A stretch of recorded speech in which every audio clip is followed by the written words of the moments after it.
पाऊस सारखा पडत असल्यामुळे थंडी सुद्धा वाजतीये। चुलीच्या हारामध्ये भाजलेले कणीस खाल्ले, शेकायला चुली समोर गेले तर मम्मीने कांदे भाजायला ठेवले होते। आमच्याकडे काळ्या मसाल्याचं जेवण खूप फेमस आहे आणि ते खूप टेस्टी लागतं। पावसाळा आहे आणि भुईमुगाच्या शेंगा भाजून खाणार नाही असं शक्य आहे का? ही एक मजाच वेगळी। आजींचा बटवा असतो ना, तसंच आमच्याकडे आजींच्या साडीला वरुटा असतो आणि त्याच्यामध्ये त्या पैसे ठेवतात।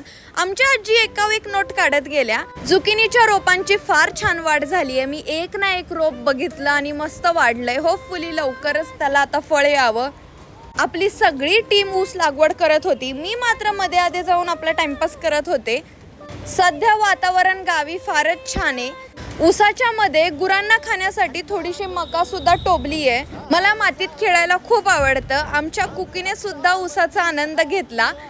मोटर चालू झाल्यानंतर सगळं पाणी गार्डन मध्ये गेलं। जुकिनीला आज ड्रिंचिंग सुद्धा केलं। ड्रिंचिंग का करतात मला कमेंट मध्ये नक्की सांगा जर तुम्ही शेतकरी असाल तर। मला बेंडकुळींची खूप भीती वाटते आणि आमच्या घराच्या आजूबाजूला सध्या यार खूप बेंडकुळे येत आहेत आणि त्यांची पिल्लं सुद्धा। व्हिडिओ चालू दिसल्यानंतर माझा छोटा भाऊ व्हिडिओच्या मध्ये आधी येत होता।